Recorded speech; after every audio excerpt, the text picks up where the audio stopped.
Dios les bendiga, familia. Qué privilegio poder saludarlos una vez más, deseando que todos estén bien, que la paz del Señor esté con cada uno de ustedes. Y siempre, ¿verdad? Saludos de parte de mi familia. En esta ocasión quisiera compartirles la palabra del Señor, como siempre, y deseo que sea de bendición a medida que estudiamos la palabra. Y que donde quiera que esté, quiero que sepa que la palabra de Dios es viva, es eficaz y es más cortante que espada de dos filos. Así es de que en esta ocasión quisiera hablar sobre el tema la consagración. Y la consagración, ¿verdad?, es muy similar a la santificación, lo cual significa apartados para Dios. Entonces, pero en esta ocasión vamos a hablar de la consagración y quisiera leerles un pasaje en el libro de Romanos, capítulo 12, verso 1 y 2 nada más. Es un pasaje muy conocido por muchos, ¿verdad? Pero vamos a ver de qué manera el Señor nos quiere hablar en esta ocasión. Romanos capítulo 12, verso 1 y 2. Así que, hermanos, os ruego, por la misericordia de Dios, que presentéis vuestros cuerpos en sacrificio vivo, dice la palabra de Dios, santo, agradable a Dios, que es vuestro culto racional. Verso 2. No os conforméis a este siglo, sino transformaos por medio de la renovación de vuestro entendimiento, para que comprobéis cuál sea la buena voluntad de Dios, agradable y perfecta. Bueno, mire, hay tantas cosas, ¿verdad?, que el Dios nos quiere hablar a través de estos pasajes, a través de la vida del apóstol Pablo.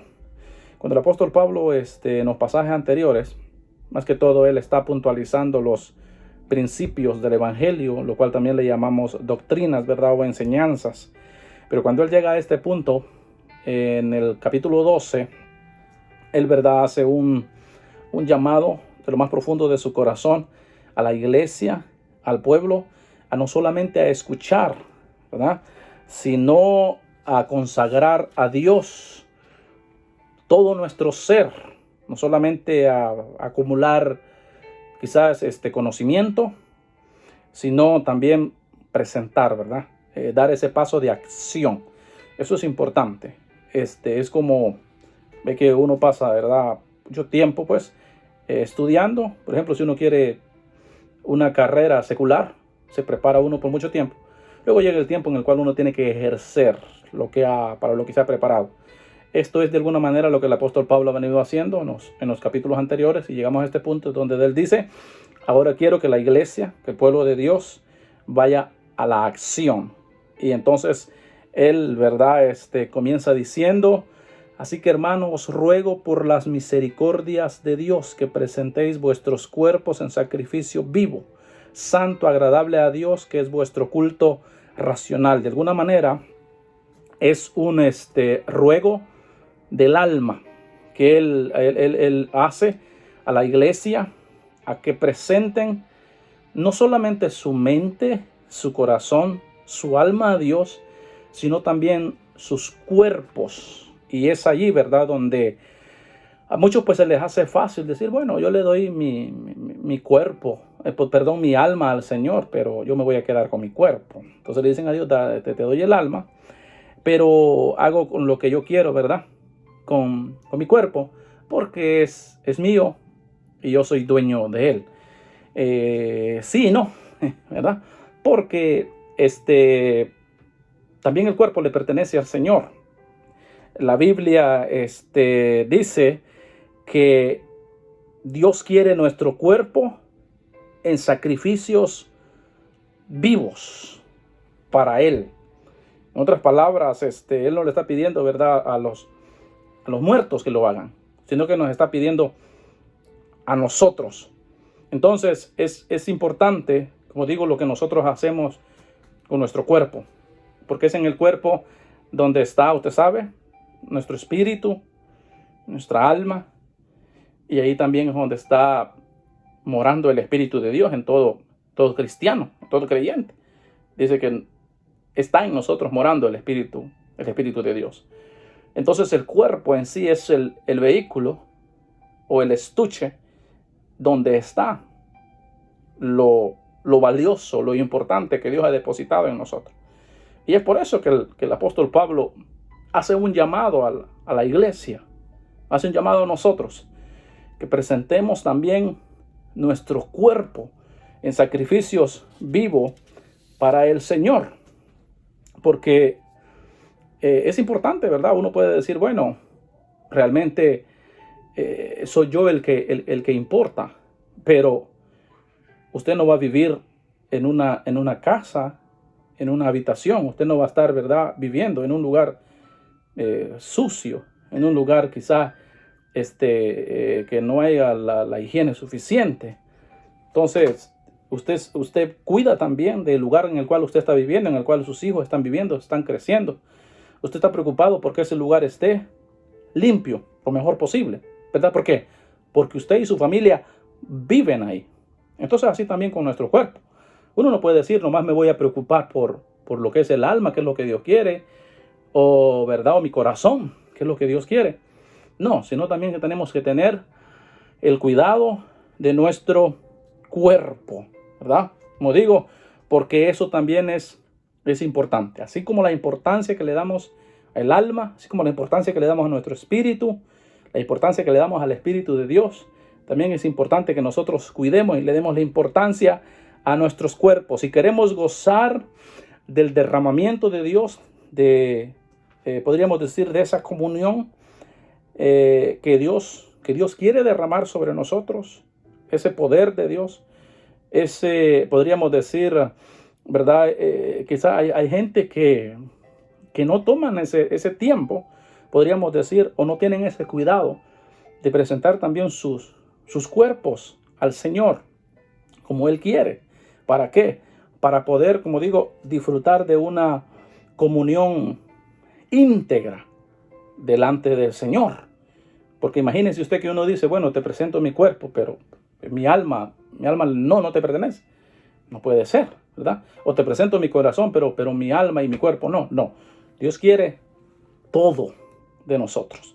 Por eso es verdad de que cuando uno va a la carnicería, y uno ve y dice, me da, ¿verdad?, tantas libras podríamos decir, de esto y de aquello y de lo otro, porque ahí todo el cuerpo está separado. Entonces uno se lleva lo que uno quiere. Pero Dios no es un cliente de carnicería, sino que Él va directamente a la granja, al establo, y Él lo quiere todo. Él no lo quiere por partes.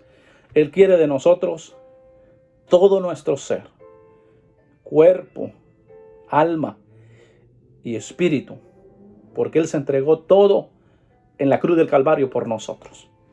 Él no solamente entregó su alma, no solamente entregó su corazón, dice que Él entregó todo. Su cuerpo fue flagelado, fue herido, los clavos estuvieron en sus manos, su sangre fue derramada. Y usted conoce, ¿verdad? Muchos de ustedes conocen lo que Cristo sufrió por nosotros.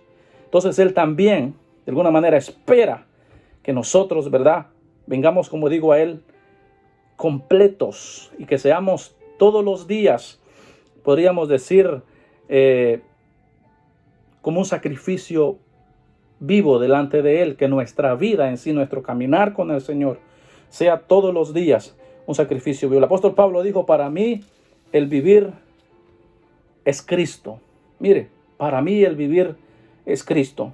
Qué lindo, qué precioso cuando uno pueda llegar a comprender eso y a ese nivel donde uno pueda decir, para mí el vivir es Cristo, y en todas las áreas de mi vida y de mi ser tiene Él que ver, ¿verdad? Entonces, como digo, cuando uno vive consciente de que nosotros somos el templo y la morada del Espíritu Santo, entonces nosotros tratamos nuestro cuerpo de otra manera, porque estamos conscientes de que lo que en nosotros vive es importante y es digno de cuidarlo.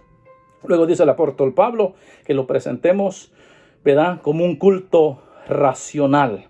Dios es digno de culto y Él espera que nosotros, ¿verdad?, le demos culto a Él. Usted sabe, allá afuera quizás mucha gente podríamos decir, alaba o engrandece a ciertos personajes, y para ellos ese tipo de gente es digna de culto por lo que hace o por lo que es.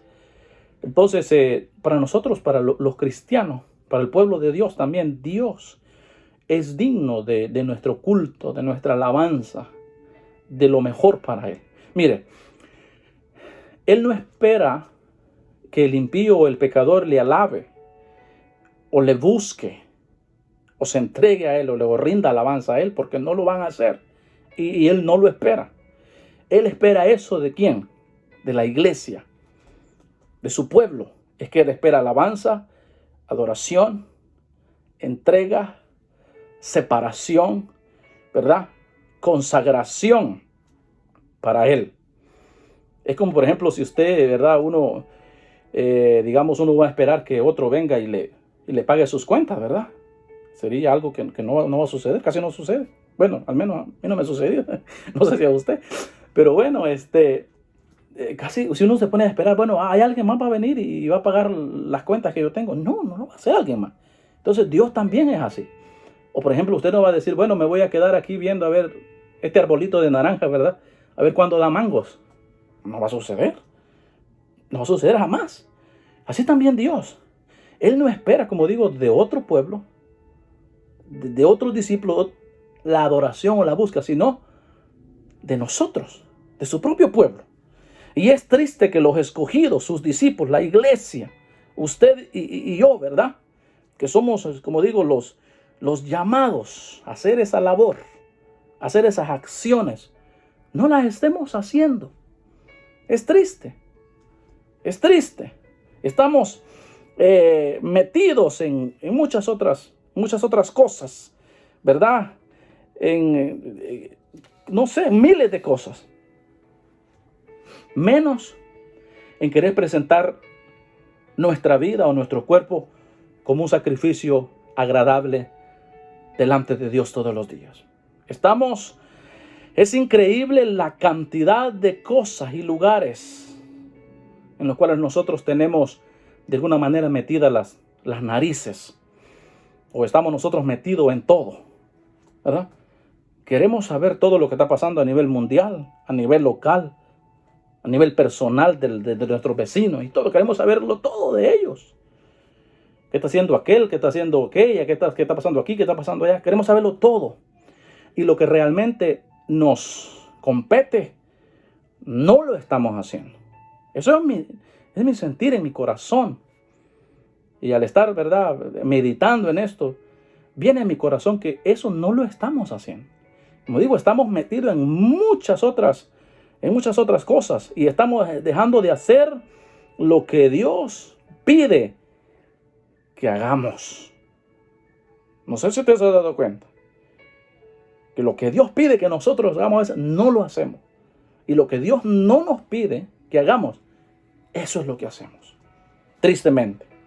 Isaías 1:3 dice, el buey conoce a su dueño. Mire, esto está fuerte. Dice, el buey conoce a su dueño, y el asno el pesebre de su señor. Y luego dice Israel, o sea, nosotros, porque muchos de nosotros sabemos que nosotros somos la Israel espiritual. Pues al menos deberíamos de saber. Dice, Israel no entiende. Mi pueblo no tiene conocimiento. Fíjese cómo dice. Me dicen, ¿verdad? Mucha gente entiende su lugar y entiende sus obligaciones y sus tareas y lo que tiene que hacer. Y lo hacen. Pero mi pueblo no entiende, no sabe, no puede discernir qué es lo que tiene que hacer y es lo que a mí me agrada. Y por eso es que el apóstol Pablo, como digo, le ardía su ser, le ardía su alma. Por eso él suplica de alguna manera, dice, por las misericordias de Dios. ¿Cuáles son las misericordias de Dios? El amor, las promesas, su bondad, su paz, tantas otras cosas. Dice, por todo eso, presenten, acuérdense, traigan a la memoria, deténganse a pensar y dice, por todo eso, preséntense ustedes a Dios como sacrificios vivos y agradables delante de Dios. Aquí vemos nosotros cómo Dios nos habla. Como digo, hay gente, mire, hay gente cristiana tan farandulera. Hay gente cristiana, se lo voy a decir así con todas sus palabras, tan chismosa, tan entremetida, que está, como digo, en todo. metido en lo ajeno y está en todo, menos consagrada su vida a Dios, que es lo que tendría que estar haciendo. Tratar de agradar a Dios y ver de qué manera puede agradar al Señor, pero no. Como digo, están en todo lo demás, menos en eso. Y esa es una de las razones por las cuales el apóstol Pablo dice: yo les ruego que lo entregues como un sacrificio vivo, como el cuerpo, ¿verdad? Cada ciertas horas usted le da de comer, le da su agua, le da su tiempo de descanso, lo cuida, lo baña, digamos, lo protege. Así también Dios dice que así nosotros nos preocupemos y demos nuestra ración todos los días a Dios. Eso dice, que sea vuestro culto, dice, racional. Luego dice el verso 2: no os conforméis a este siglo, sino transformaos por medio de la renovación de vuestro entendimiento. Mire, qué importante.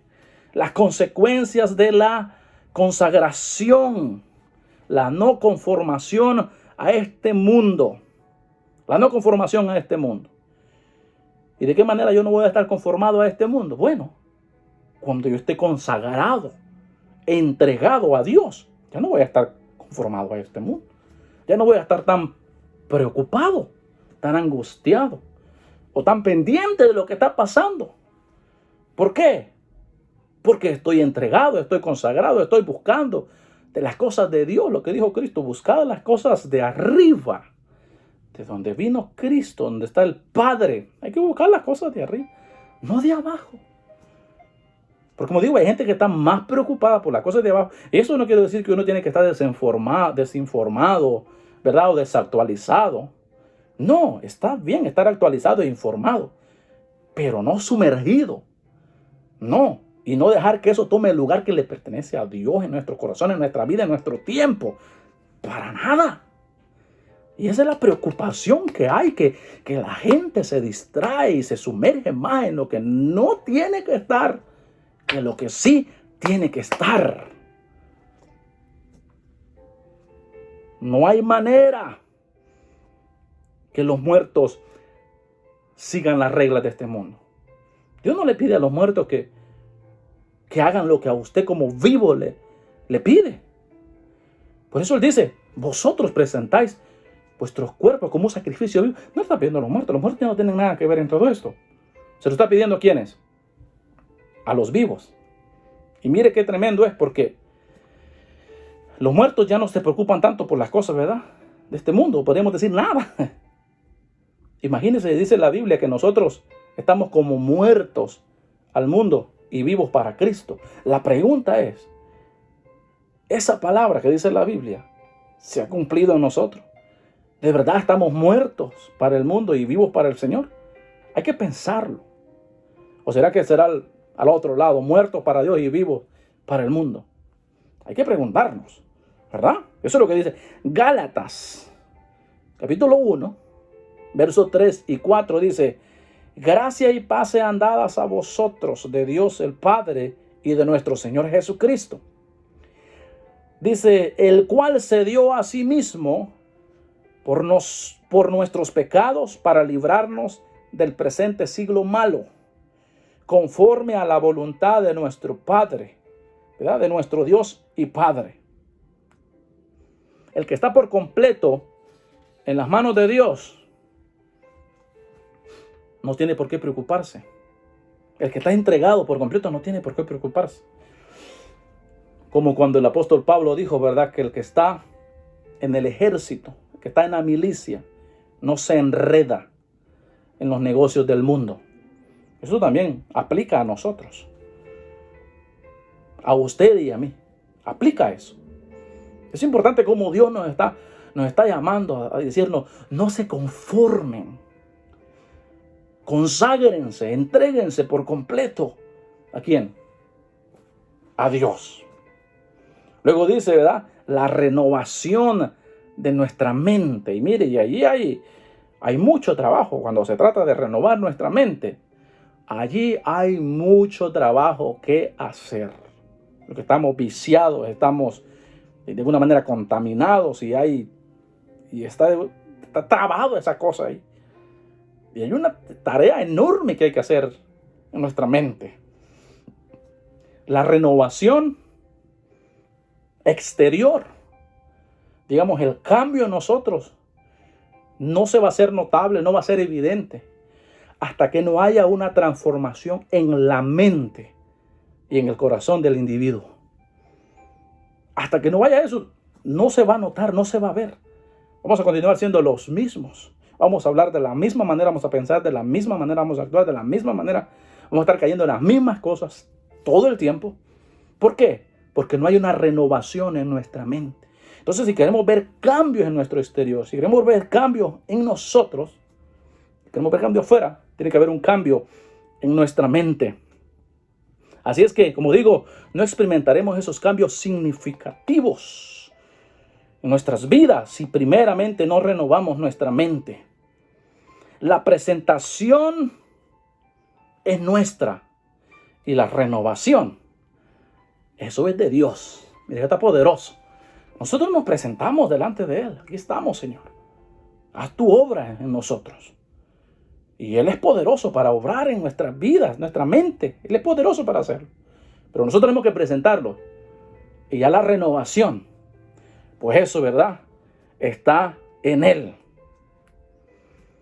Vamos siendo transformados, dice la Biblia, de gloria en gloria hasta alcanzar la medida que agrada a Dios.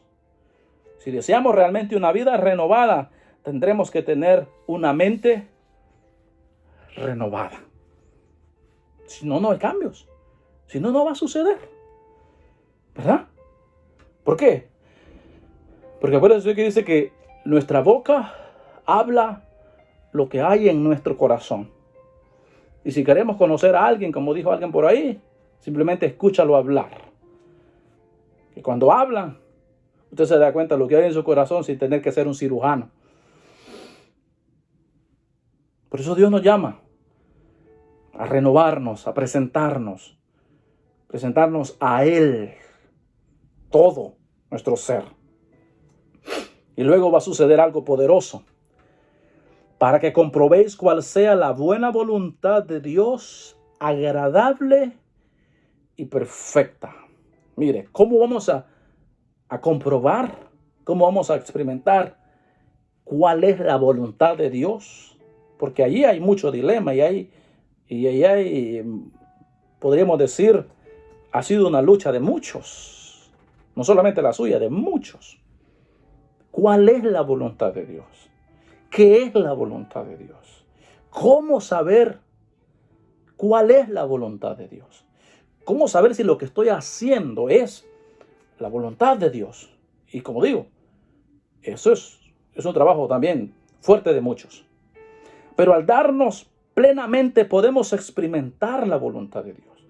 Cuando uno se da por completo todo al Señor, entonces uno experimenta cuál es la voluntad de Dios. Pero como digo, cuando nos damos por partes, nunca vamos a entender o a comprender realmente cuál es la voluntad de Dios. Muchos nunca han sabido cuál es la bondad y perfección de la voluntad de Dios porque no se han dado plenamente al Señor.